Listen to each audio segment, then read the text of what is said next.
회사 정문 앞에 검은 벤츠 5대가 일렬로 서 있었습니다. 검은 정장을 입은 경호원 10여 명이 사방을 둘러쌌습니다. 직원들이 수군거리는 가운데 한 여직원이 그 앞에서 무릎을 꿇고 주저앉았습니다. 대체 무슨 일이 벌어진 걸까요? 불과 일주일 전 그녀는 통장에 남은 마지막 100만 원을 한 노인에게 건넸습니다. 그 선택이 그녀의 인생을, 아니, 수많은 사람들의 인생을 바꿀 줄은 아무도 몰랐습니다. 이 놀라운 반전의 전체 이야기가 궁금하시다면 잠시만 구독 버튼을 눌러주세요. 평범해 보이는 사람들의 숨겨진 이야기를 매일 전해드립니다. 그럼 일주일 전으로 돌아가 보겠습니다. 박민지는 퇴근길 핸드폰 화면을 멍하니 바라보고 있었습니다. 병원에서 온 문자였습니다. 내일 오전 11시까지 미납병원비 100만 원 입금 바랍니다. 미입금 시 퇴원 조치됩니다. 아버지가 입원한 지 석 달째였습니다. 당뇨 합병증으로 쓰러지신 아버지는 매달 100만 원씩 치료비가 나갔습니다. 민지는 걸음을 멈추고 은행 앱을 열었습니다. 통장 잔액 정확히 100만 원. 2천만 원 빚을 갚느라 매달 100만 원씩 저축한 돈이었습니다. 내일 아침 첫 차를 타고 병원에 가서 입금하면 됩니다. 민지는 한숨을 쉬며 다시 걷기 시작했습니다. 그때였습니다. 편의점 앞 벤치에 누군가 쓰러져 있었습니다. 70대쯤 되어 보이는 할아버지였습니다. 초라한 옷차림에 얼굴이 새하얗게 질려 있었습니다. 민지는 얼른 다가가 할아버지를 흔들었습니다. 할아버지가 가까스로 눈을 떴습니다. 떨리는 목소리로 말했습니다. 혈압약을 먹어야 하는데 돈이 없다고 했습니다. 지갑을 잃어버렸다고 했습니다. 민지는 편의점으로 뛰어들어가 혈압약과 물을 샀습니다. 할아버지는 약을 먹고 조금씩 안색을 찾았습니다. 하지만 할아버지는 여전히 떨고 계셨습니다. 갈 곳이 없다고 했습니다. 민지는 핸드폰을 꺼내 다시 통장을 확인했습니다. 100만 원. 내일 아침 11시. 아버지 퇴원. 민지의 손이 떨렸습니다. 5분이 흘렀습니다. 할아버지는 벤치에 웅크린 채 작게 떨고 계셨습니다. 민지는 눈을 질끈 감았습니다. 그리고 할아버지 손에 현금을 쥐어드렸습니다. 통장에서 지금 당장 인출한 100만 원이었습니다. 할아버지가 깜짝 놀라 손을 뿌리쳤습니다. 민지가 말했습니다. 병원 가셔야 해요. 제발 받으세요. 할아버지는 떨리는 손으로 돈을 받으며 눈물을 흘렸습니다. 고맙다는 말을 수없이 되풀이했습니다. 민지는 억지로 웃으며 말했습니다. 괜찮아요. 어서 병원 가세요. 할아버지가 택시를 잡아타고 사라졌습니다. 민지는 그 자리에 주저앉았습니다. 통장 잔액 0원. 내일 아침 11시. 민지는 하늘을 올려다보며 눈물을 삼켰습니다. 다음 날 아침 민지는 회사에 출근했습니다. 병원에 전화를 걸어 사정을 설명했습니다. 사흘만 기다려달라고 애원했습니다. 병원 측은 차갑게 답했습니다. 규정상 불가능하다고 했습니다. 오늘 중으로 입금되지 않으면 오후 3시에 퇴원 조치한다고 했습니다. 민지는 떨리는 손으로 전화를 끊었습니다. 점심시간 과장 이수진이 민지 자리로 다가왔습니다. 어젯밤 편의점 앞에서 민지를 봤다며 물었습니다. 노숙자한테 돈 줬냐고 물었습니다. 민지는 대답하지 않았습니다. 수진이 빙긋 웃으며 말했습니다. 얼마나 줬는데요? 민지가 작게 답했습니다. 100만 원이요. 수진의 눈이 커졌습니다. 뭐라고요? 100만 원? 미쳤어요? 민지는 고개를 숙였습니다. 수진이 비웃듯 말했습니다. 아버지 병원비도 없다며? 그 돈이면 병원비 낼 수 있었잖아요. 그 말은 순식간에 격리부 전체로 퍼졌습니다. 여직원들이 복사기 앞에서 수군거렸습니다. 박민지 대리 병원비 없어서 난리더니 노숙자한테 100만 원 줬대요. 말이 돼요? 저런 사람이 돈 관리를 어떻게 해요? 격리부인데. 민지는 책상에 앉아 그 모든 말을 들어야 했습니다. 점심을 먹으러 가려고 일어서자 수진이 큰 소리로 말했습니다. 민지 씨, 오늘 점심은 굶으세요. 어차피 돈 없잖아요. 여직원들이 키득거리며 웃었습니다. 민지는 화장실로 달려갔습니다. 변기 뚜껑을 닫고 앉아 눈물을 흘렸습니다. 핸드폰이 울렸습니다. 아버지였습니다. 떨리는 목소리로 말씀하셨습니다. 병원에서 퇴원하래. 민지야, 미안하다. 아빠 때문에 내가 고생이구나. 민지가 눈물을 닦으며 말했습니다. 아빠, 걱정 마세요. 제가 해결할게요. 곧 입금할게요. 아버지가 한숨을 쉬었습니다. 민지는 전화를 끊고 은행 앱을 열었습니다. 대출 가능 금액 조회. 화면에 빨간 글씨가 떴습니다. 한도 초과. 대출 불가. 민지는 오후 내내 지인들에게 전화를 걸었습니다. 모두 난처해했습니다. 갑자기 100만 원은 어렵다고 했습니다. 3시가 되었습니다. 병원에서 전화가 왔습니다. 입금 확인이 안 된다며 지금 당장 모시러 오라고 했습니다. 민지는 부장에게 조퇴를 요청했습니다. 부장이 인상을 쓰며 말했습니다. 요즘 일도 제대로 못하면서 조퇴까지 하려고. 수진이 옆에서 거들었습니다. 부장님, 민지 씨 요즘 정신이 없나 봐요. 돈 관리도 엉망이던데요. 민지는 고개를 숙이고 사무실을 나섰습니다. 뒤에서 수군거리는 소리가 들렸습니다. 민지가 병원에 도착했을 때 아버지는 이미 짐을 싸고 계셨습니다. 민지를 보자 아버지가 억지로 웃으며 말씀하셨습니다. 괜찮아. 집에서 쉬면 돼. 약만 먹으면 되니까. 민지는 아버지 손을 잡았습니다. 아빠, 조금만 기다려요. 제가 꼭 돈 구할게요. 아버지가 고개를 저었습니다. 딸아, 그만하자. 너 혼자 얼마나 힘들겠니? 아버지는 천천히 침대에서 일어났습니다. 그 순간이었습니다. 아버지가 비틀거리며 쓰러졌습니다. 민지가 비명을 지르며 아버지를 붙잡았습니다. 간호사들이 달려왔습니다. 의사가 급히 호출되었습니다. 아버지는 응급실로 옮겨졌습니다. 민지는 복도 바닥에 주저앉아 하염없이 울었습니다. 1시간 후 의사가 나왔습니다. 심각한 저혈당 쇼크라고 했습니다. 스트레스로 악화된 것 같다고 했습니다. 일주일은 더 입원해야 한다고 했습니다. 그리고 덧붙였습니다. 추가 검사와 치료비로 200만 원이 더 필요하다고 했습니다. 민지는 멍하니 의사를 바라보았습니다. 200만 원. 100만 원도 없는데 200만 원. 민지는 고개를 끄덕이며 말했습니다. 알겠습니다. 어떻게든 마련하겠습니다. 의사가 안타까운 표정으로 민지를 바라보다 돌아섰습니다. 민지는 중환자실 유리창 너머로 아버지를 바라보았습니다. 산소 마스크를 쓴 아버지의 모습이 너무 초라해 보였습니다. 민지는 병원을 나와 회사로 돌아왔습니다. 이미 퇴근 시간이 훌쩍 지나 있었습니다. 민지는 책상에 앉아 컴퓨터를 켰습니다. 인터넷으로 대출 사이트를 검색했습니다. 모두 거절당했습니다. 신용등급이 낮다고 했습니다. 이미 대출이 너무 많다고 했습니다. 민지는 머리를 감싸쥐었습니다. 그때 핸드폰이 울렸습니다. 모르는 번호였습니다.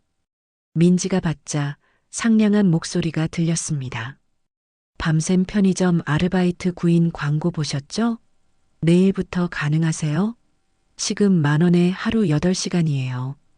민지는 떨리는 목소리로 대답했습니다. 네, 하겠습니다. 통화를 끊고 민지는 계산기를 두드렸습니다. 하루 8만 원.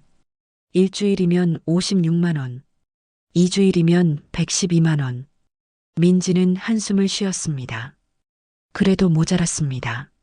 하지만 안 하는 것보다는 나았습니다. 민지는 가방을 챙겨 일어섰습니다. 시계를 보니 밤 10시였습니다. 내일 아침 9시 출근. 밤샘 아르바이트 후 바로 출근해야 했습니다. 일주일이 지났습니다. 민지는 매일 밤 11시부터 새벽 7시까지 편의점에서 일했습니다.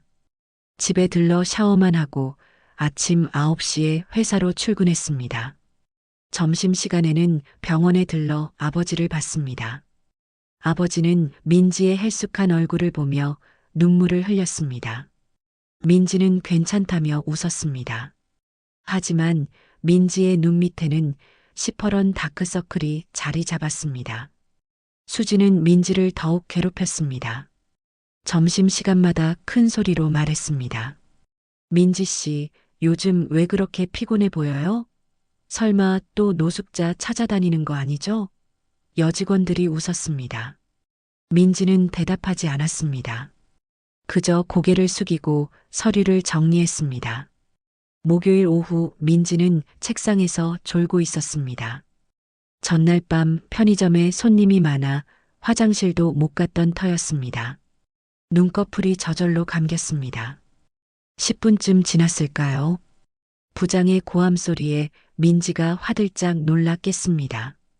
박민지 대리, 지금 뭐 하는 거야? 민지가 황급히 일어났습니다. 죄송합니다. 부장이 서류 뭉치를 책상에 내던졌습니다.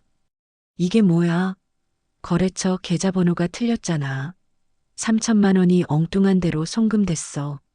민지는 얼굴이 새하얗게 질렸습니다. 서류를 확인했습니다. 정말로 계좌번호 한 자리를 잘못 입력했습니다.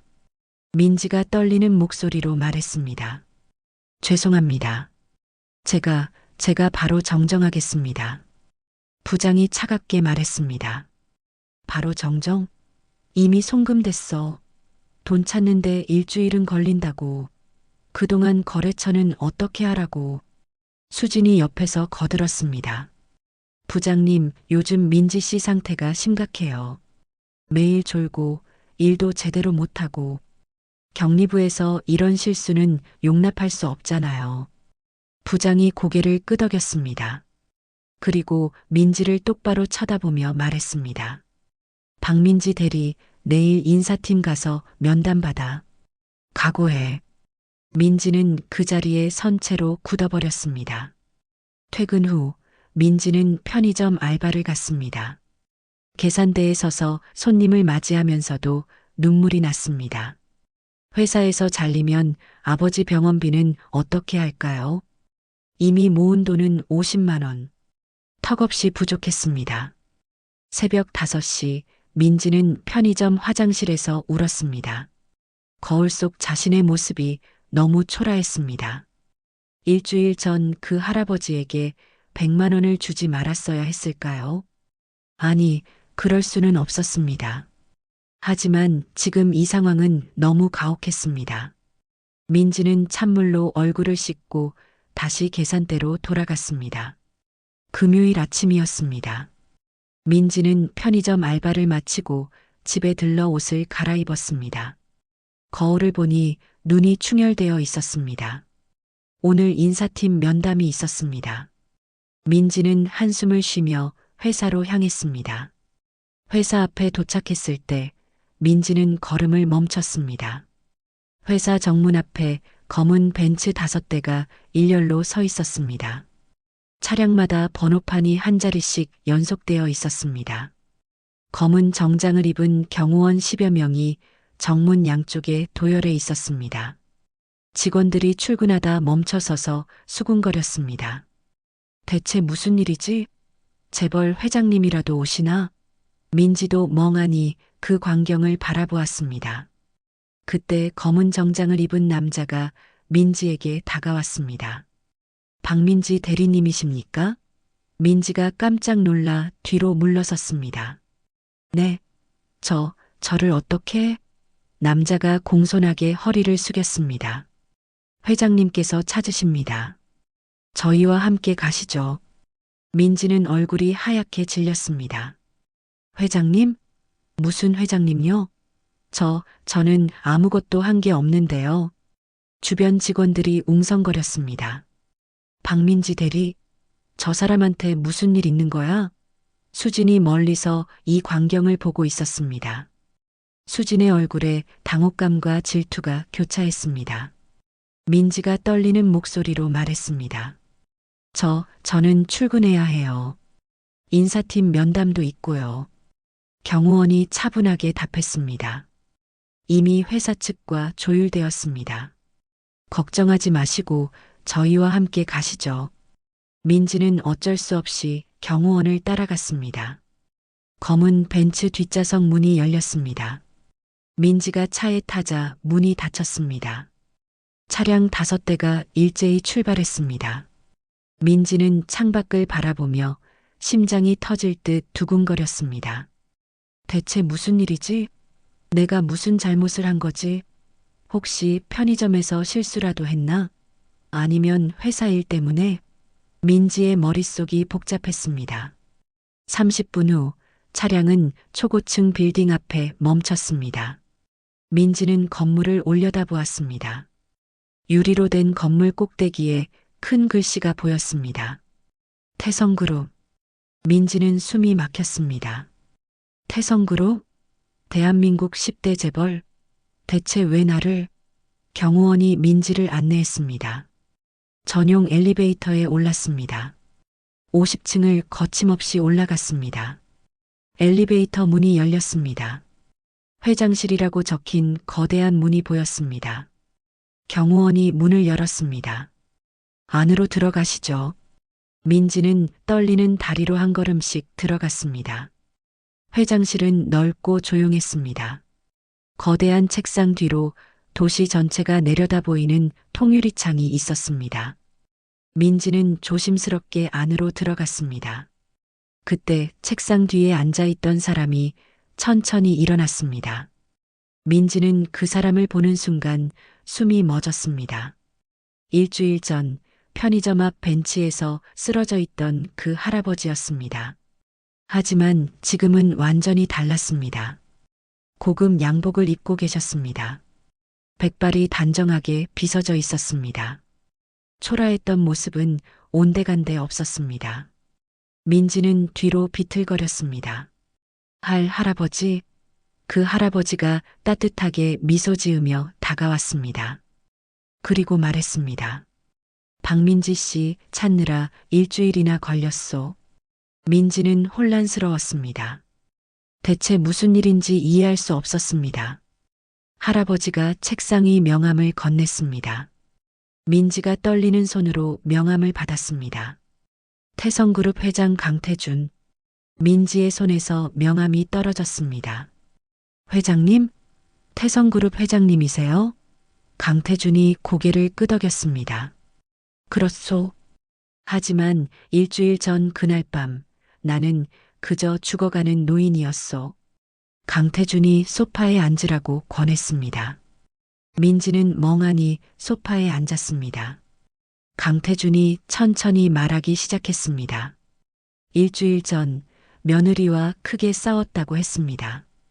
회사 경영 문제로 격렬하게 다퉜다고 했습니다. 화가 나서 집을 나왔다고 했습니다. 지갑도 핸드폰도 모두 두고 나왔다고 했습니다. 그렇게 거리를 걷다가 혈압이 올라 쓰러졌다고 했습니다. 그때 당신이 나타났다고 했습니다. 강태준의 목소리가 떨렸습니다. 당신은 통장에 마지막 100만 원을 내게 줬소. 나는 그 돈으로 병원에 갔소. 혈압약을 처방받고 응급치료를 받았소. 의사가 말하더군.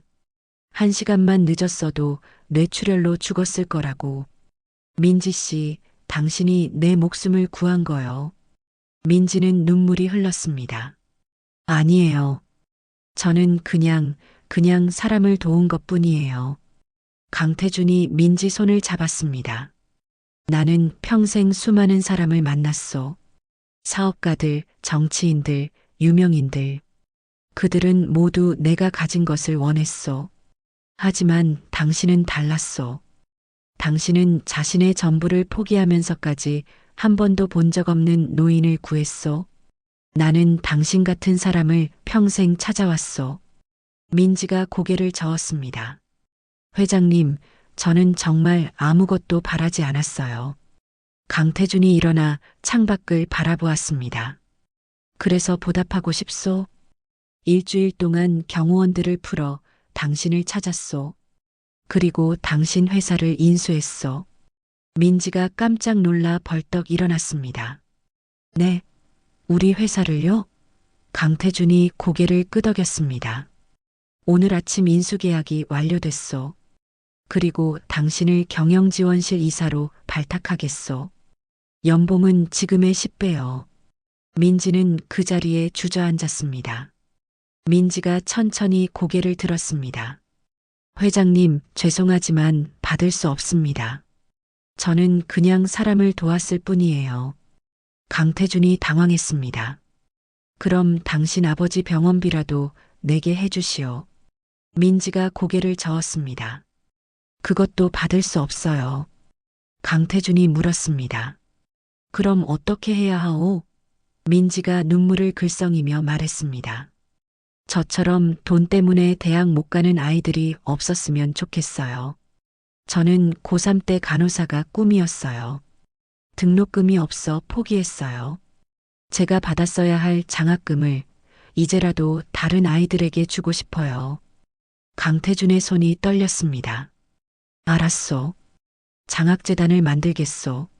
재단 이름은 당신 아버지 성함으로 짓게 해주시오. 박철수 장학재단. 민지는 눈물을 흘렸습니다. 감사합니다. 복도에서 수진이 모든 대화를 들었습니다. 100만 원을 준 사람이 민지였다는 것. 그 노인이 태성그룹 회장이었다는 것. 민지가 모든 걸 거절했다는 것. 수진은 무릎을 꿇고 주저앉았습니다. 한 달 후 박철수 장학재단 수여식이 열렸습니다. 민지는 10명의 학생에게 장학증서를 전달했습니다. 마지막 학생의 지원서를 보는 순간 민지의 손이 멈췄습니다. 희망 전공 간호학과, 포기 사유 등록금 불가. 20년 전 자신의 모습이었습니다. 민지가 떨리는 목소리로 말했습니다. 제가 받지 못한 기회를 당신은 꼭 이루세요. 여학생이 민지를 꼭 껴안았습니다. 민지는 병원 수납처에 갔습니다. 잔금 100만 원 내러왔다고 했습니다. 직원이 말했습니다. 한 달 전 익명으로 200만 원 입금되어 잔금이 없으세요. 민지는 알았습니다. 강태준 회장이 조용히 도와준 것을. 민지는 복도에 주저앉아 울었습니다. 다음 날 수진이 민지 앞에서 깊게 허리를 숙였습니다. 정말 죄송해요. 민지가 수진을 일으켰습니다. 괜찮아요. 퇴근 후 민지는 통장을 확인했습니다. 다시 100만 원. 매달 저축을 재개했습니다. 책상 서랍에 신문 스크랩을 보며 민지는 미소 지었습니다. 진짜 부자는 마음이 풍요로운 사람. 오늘도 누군가는 도움의 손길을 기다리고 있을 것입니다.